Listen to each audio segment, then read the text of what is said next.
This is a podcast from the South China Morning Post. While the pandemic continues to rage around the world, China is bracing for a new disaster unfolding within its borders. After months of dealing with the spread of coronavirus, after locking down its cities, conducting millions of tests and trying to restart its economy, China now faces a new threat. The Yangtze River basin is facing heavy rain again. In some cities, water level exceeds the overflow warning level by 6 feet. There's been torrential rain and flooding in central China too. In Hubei province, towns are submerged in meters of polluted floodwater. Damage is estimated to be in the hundreds of millions of dollars. Stated that in August, there will be at least twice as much heavy rainfall in the upstream areas of the Yangtze River. And this weekend, weather experts are forecasting more downpours of torrential rain. China is facing up to the prospect of the biggest natural disaster in its history and how it is going to affect tens of millions of people.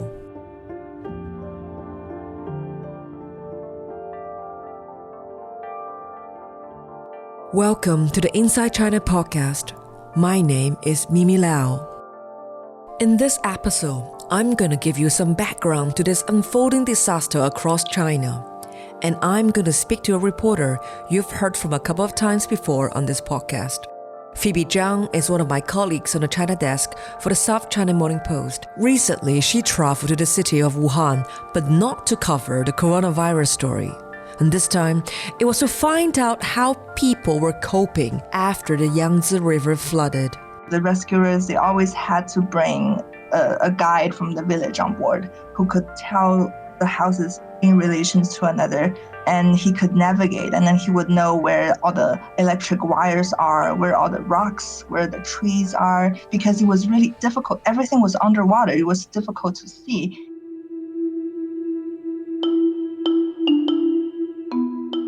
The Yangtze River, or as we say it in Chinese, Changjiang, is the longest river in Asia, and the Yangtze River basin is home to roughly a third of the entire population of China. It is also home to the biggest hydroelectric dam in the world, the Three Gorges Dam, and right now, all eyes are on that dam. The area affected by flood stretches from the Sichuan province in southwestern China all the way east to Jiangsu on China's eastern coast near Shanghai. That's about 2,000 kilometers. Let me explain that for you if you have never been to this part of China. It's roughly about the same distance between Los Angeles and Central Texas. It takes in Chongqing, Yichang, Wuhan, Nanjing cities, and parts of Jiangsu province. The river is a crucial link for moving people, agriculture, imports and exports from southwest China to the massive ports at Shanghai on the east coast. Not only is the Yangtze River the busiest river in the world, it is also connected to 700 other tributaries. According to China's Ministry of Water Resources, more than 400 of these have gone above the flood control level since June, and 33 of them are at record high levels. For the Chinese people, flooding along the Yangtze River is not new. In 1954, floods killed an estimated 30,000 people, and 18 million people were affected. In 1998, the Yangtze flooded again, and 3,000 people were killed, and an estimated 15 million were left homeless. After the 1998 flood, the Beijing central government massively increased spending on flood defenses, more money than it had spent in total over the previous 50 years. But here we are in 2020, and meteorologist Song Lianchun from China's National Climate Center has announced that a subtropical weather system over the northwest Pacific Ocean that was stronger than usual has led to consistent heavy rain over the Yangtze River basin. But there is something else climate scientists have noticed over the past few decades. Each year, since 1960, the number of days of heavy rain in China has gone up almost 4% per decade. Since the mid-1990s, the frequency of extreme rainfall has increased dramatically. And while the climate has been changing, the people have been building.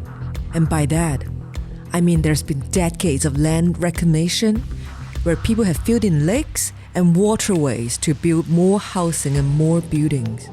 And this has reduced the size of some of China's biggest freshwater lakes along the Yangtze River. And that means when rivers flow into them suddenly rise in height, there's nowhere for the extra water to go. One of the big concerns right now is Poyang Lake in Jiangxi province. It is China's largest freshwater lake. If you're into military history, go and look up the Battle of Poyang Lake. It was the scene of one of the largest naval battles of all time back in the 1300s. Now, Poyang Lake is fed by 5 rivers: the Gan, the Fu, the Xin, the Rao, and the Xiu, which then fit into the Yangtze River, China's #1 longest river. Just in the past decades alone, the surface area of Poyang Lake has decreased by roughly 1,300 square kilometers, or 500 square miles. That's a little bit bigger than the size of Houston, Texas. Just think about that right now. A lake of the size of Houston. And now, take that away and think, where is all this new water flowing down the Yangtze right now going to go? A couple of weeks ago, China's National Climate Center told reporters that this year's rains aren't the same as 1998. They're only affecting the middle and lower reaches of the river. But that is still going to affect many millions of people.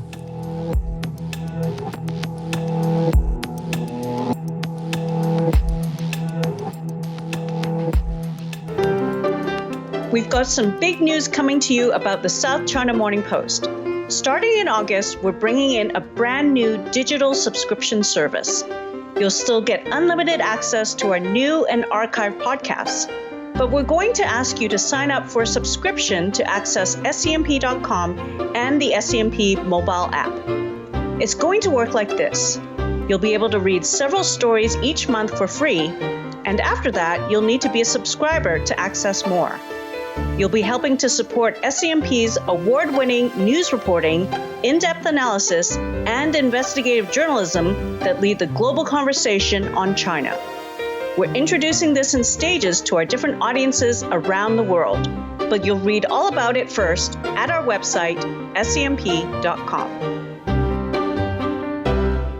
Phoebe Zhang has been touring some of these areas with SCMP video journalist Tang Wang. We started in Wuhan in around mid-July, and then we stayed there for 2 days, and then we went east along the Yangtze River to sort of the Poyang Lake area and visiting a few villages, and we spent about 1 or 2 days in each of the villages or cities, and overall we took about 10 days. What did you find in Wuhan? In Wuhan, we saw that people were busy fending against the flood. The river runs through the city, and there's a huge commercial area right around the river. They have banks, shopping centers, and then it's a very long promenade and pavilions, grasslands. And we saw a lot of workers sort of fending against the river. They were building up 2-meter high dikes to try to prevent the water from flowing into the city. In a lot of areas, the river has risen over, sort of flooding the promenade and then some of the commercial areas. But then the public didn't seem that worried because a lot of the residential areas are far away from the river. So a lot of people were there sort of swimming in the river and, taking their kids there and taking pictures.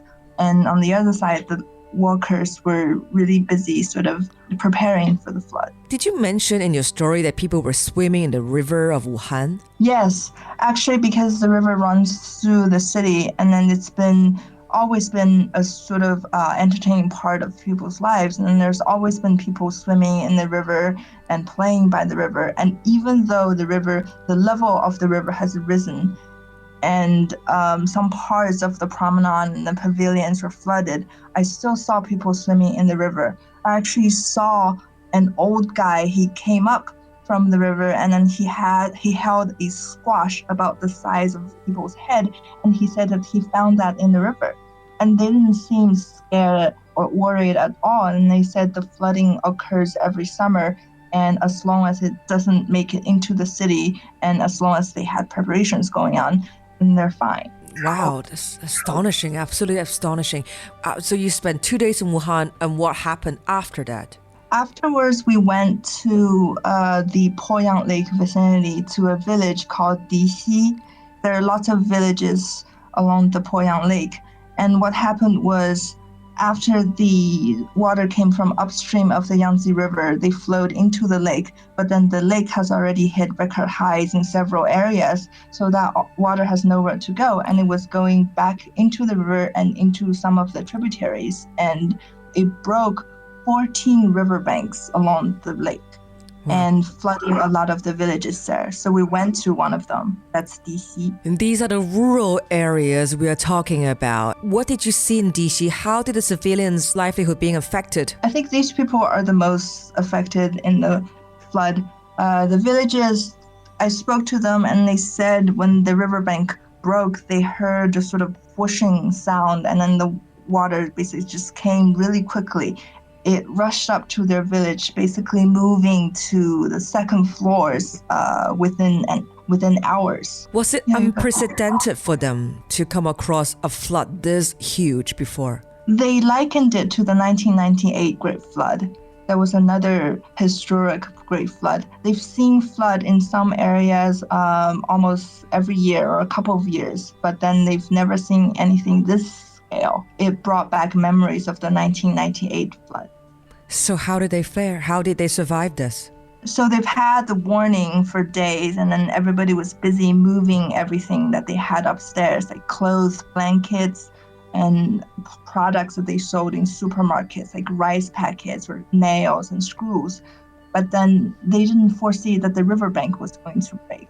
So they had limited time, and then when they saw it break, they only had hours before the water completely reached up to the second floor.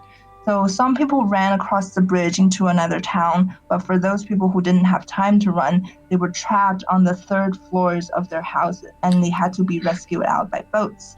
So Tom and I, we rowed a rescue boat with the fire department, and then we went house to house rescuing those people. So what was the most astonishing picture when you were with them on the same boat? I think it was really difficult to imagine when you're on land what it would look like. The entire village had become a lake, and the houses were like isolated islands in the lake. When you were out there in lake, it was really difficult to tell where the roads used to be. So the rescuers, they always had to bring a guide from the village on board who could tell the houses in relation to another, and he could navigate, and then he would know where all the electric wires are, where all the rocks, where the trees are, because it was really difficult. Everything was underwater. It was difficult to see. And then the motors could easily get caught in tree branches or with wires or floating debris on the lake. So they really had to know exactly where everything was before. Sometimes there's electricity in the water, so they couldn't dive in or touch a lot of debris that's floating on the water. I think that's the most astonishing thing I've seen. So you also spoke to some people that are called the night watchers. Who are these night watchers exactly? What did they do? So basically what they did was, on one hand, they had people rescuing villages from the lake. On the other, for those riverbanks that have not breached, villages and local officials, they acted as night watches. They would take shifts along the riverbanks and then dikes all night long, checking for any leaks, any signs of the leaks. The people, they would hold flashlights, and then they would take walks along the kilometers-long dikes, and they check very carefully for any sort of small leak or bubbles that would indicate the water was trying to breach through. And the houses, they were sliding around in the lake like a Titanic style. Yes, the villagers showed us some of the videos that they took because obviously we weren't there when the breaching happened. So the villagers took videos with their phones and they showed it to us. When the dike broke, some of the houses that were very close to the point where the dike broke, they were directly impacted by the floodwater. So the foundation broke and then the houses slid into the lake, sort of Titanic style. It disappeared within seconds. Wow. But I think it was very fortunate that the villagers got away. He was not in the house to begin with, but he stood watching maybe 100 feet away, and then he saw his own house slide into the water. Phoebe, when it comes to covering natural disaster in China, apart from the magnitude of the disaster, it was also the spirit of the people. Could you share with us some of the most moving stories, tales that you have collected on the scene from the local people there? I think what struck me most is that the people who were living alongside the river, they had to deal with this multiple times. And it's sort of how they rebuild time after time that felt very touching. And one woman I talked to, she was in her 50s. She said she experienced the same thing in 1998 when the great historic flood hit. Back then, she was in her 20s and then she had just gotten married and she lost her house in the water. She was trapped in her house for 3 months because back then they didn't have as many rescuers and lots of people, they had to help themselves. She and her husband lived in the flood, trapped in their house for 3 months. They had drunk water and food that they stored up previously. Obviously, there was no bathroom on the rooftop, so they had to just sort of go in the flood water.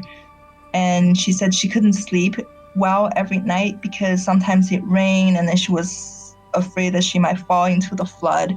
And she heard that her neighbor was trying to save her son and fell into the water and died. So all those horror stories, she was trapped there for 3 months and just trying to survive. And every day she prayed that the water would just go down. But it is also an amazing story of resilience. Exactly, yeah. She survived that. And then this year she was faced with this flood, but she said she's a little bit better prepared this time, and then she was ready to rebuild after this. Phoebe, you also went to Jingdezhen, right? Jingdezhen is mostly known by our Western readers out there as the most famous porcelain capital in China, where so much of China's ceramics come from. So what was the situation there? The business owners in Jingdezhen, they suffered great losses, and it's actually the second loss this year because they've obviously been suffering through the coronavirus outbreak. They've had no business for 3 to 5 months, and then they've just begun again in May or June, and the flood hit them again. So some of the business owners I talked to, their shops were completely submerged in water. The water reached 1 meter or 2 meter high, and some of their shelves were knocked off the ground, and the vases and the cups that they had broke on the ground. And for those vases that didn't break, the owners had to wash the dirt off them, and so they had to close their shops for a couple weeks or even months. So that's another uncertainty for their business. With the rains forecast this weekend, is there a sense that the worst is yet to come for these affected areas along the Yangtze River? I think there are several rounds. They keep really close attention on the weather. When I was there, they said the first round of the flood was just passing by. And then the second week was the second round. And now I think there's a third round of flood water going by. And then when it goes by to those areas, everybody's keeping a really close watch. And then they're evacuating people when they have to. And the young people, they're calling the young people to join them and to build up embankment to do all the preparations. And what are you seeing and hearing on Chinese social media right now? How are the people from the rest of the country responding to this flood? I think what I'm seeing on social media is a lot of people praying that people can breathe through the flood and there can be as little casualty as possible. I think the concerns are there may not be enough supplies, like rescue supplies or food, and there's been some calls for people to donate. And another concern is for those people affected to get the right amount of compensation that they deserve, because a lot of those people are rural villages and then their fields are being flooded. Their houses have fallen into the flood, and it takes years, maybe up to a decade for them to rebuild. Thank you so much for talking with us tonight. Would you be headed back into these affected areas again next week? I think it depends. I might take another trip into Anhui because the situation changes every day, what areas are affected, what areas are getting more heavy rain, and I think it's just changing every day. Well, thank you so much, Phoebe, for doing this incredibly courageous reporting, taking our readers to the front line, bringing us back valuable video and reporting.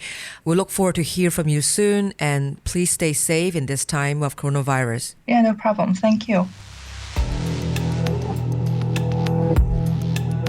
That's all we have for you this week for Inside China. There are more torrential rain forecasts, and the floodwaters are rising along the Yangtze River. And Phoebe Zhang is part of the SCMP team reporting on it as it happens. As we say quite often on this podcast, this is a developing story. Please keep up to date with the latest via our website at scmp.com. Thank you for listening. My name is Mimi Lau. Until next time, keep your distance, keep your mask on, and stay safe. Bye-bye.